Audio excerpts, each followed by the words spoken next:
brand, so they are able to satisfy consumers across the drinking chain.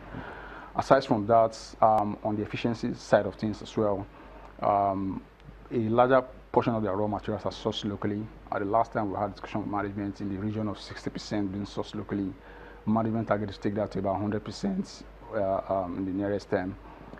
So as we speak, so the major raw materials that go into the production process are sorghum and barley. Sorghum, 100% obtained in Nigeria. Barley is not sufficiently sourced locally.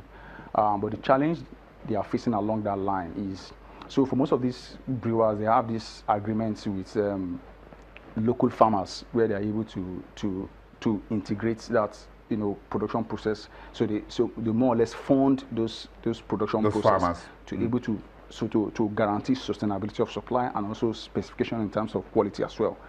But the challenge in recent times is because of the devaluation of the naira.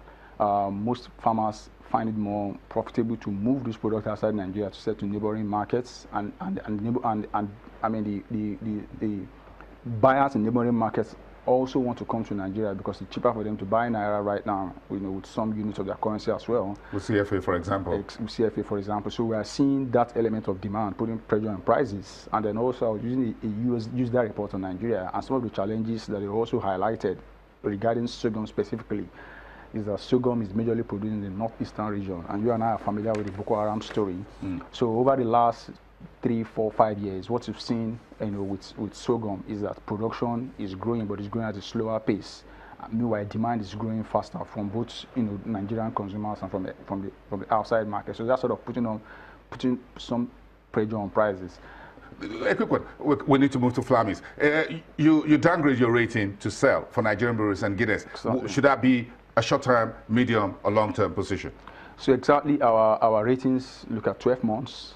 It's able to cover sufficiently the cycles of these companies' reporting periods.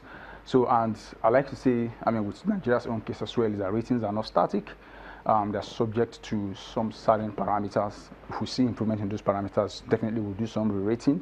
And if we see further deterioration in those parameters, definitely we'll regulate these companies downwards. So the reason I have sell recommendation for Guinness, for instance, from a hold, was because, as I mentioned earlier, the earnings for Q1 were not in line with my expectation, and I kind of see that going forward, earnings recovery is not going to be as significant as I had previously expected. Same thing for Nigerian breweries, earnings downgrade. If the fourth quarter 2017 number for Nigerian breweries, for instance, comes out and it's quite impressive, and management gets some factors that we think are very sustainable, there's a strong possibility of upward rating. But the reality of the matter is, for Nigerian breweries particularly, and then for Guinness as well, I think the market has sort of overpriced these companies. Guinness at 102, I don't think the earnings, subsequent earnings support Guinness at 102. So, and we've long made this call.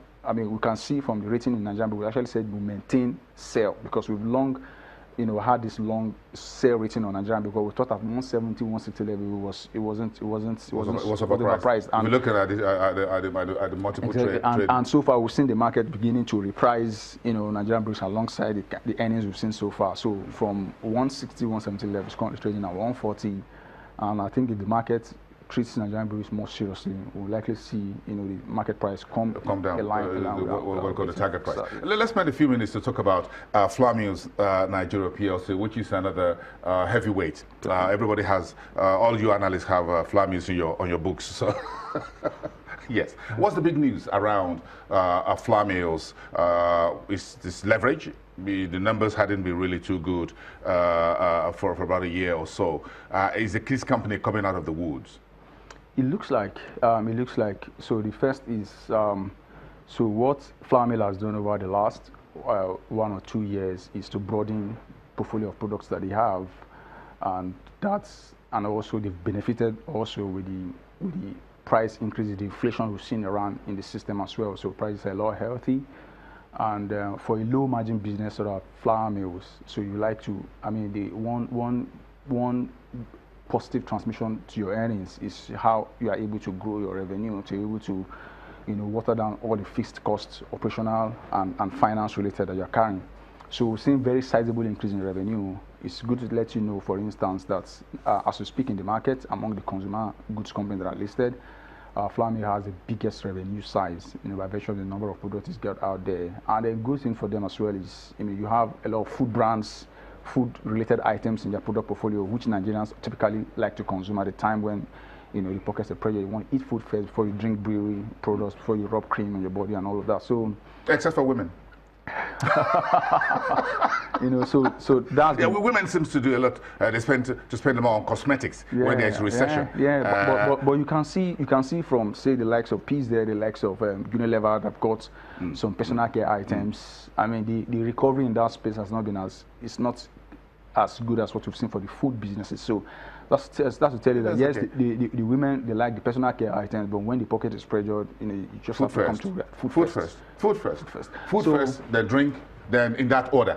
Yeah, then clothing. Exactly. So one of the good things, aside from revenue growth for flour mill, is that there has been one-off item, other income, net operating gains. Just to put it straight, has been quite impressive this year.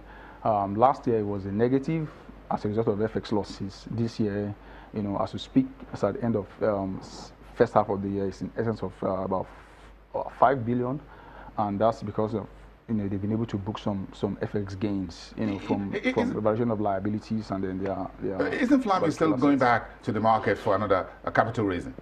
Well, they've long communicated they want to go back to the market. It's been in the pipeline since 2015. They want to do about 40 billion right issue program. So according to management as well, the proceeds from that right issue is actually meant to deliver the balance sheets. That's not coming in 2017 any longer. Definitely not. Even aside from right issue, they also want to raise some debt. They've communicated a medium term with about 70 billion as well. So from the last meeting we had with management, they said all of those things will come in 2018. Depending on some certain parameters. 2018. It's just around the corner. Just a few weeks more. But I think Flammy's earnings fantastic going forward. Yes, okay. We can. Thank you very much for coming, for putting some flesh behind the bones of the earnings, reading the tea leaves with Cordros Capital Head of Research, Christian Orajakwe. Let's come back after the break. Now we're going into the news box. What's in it for the market?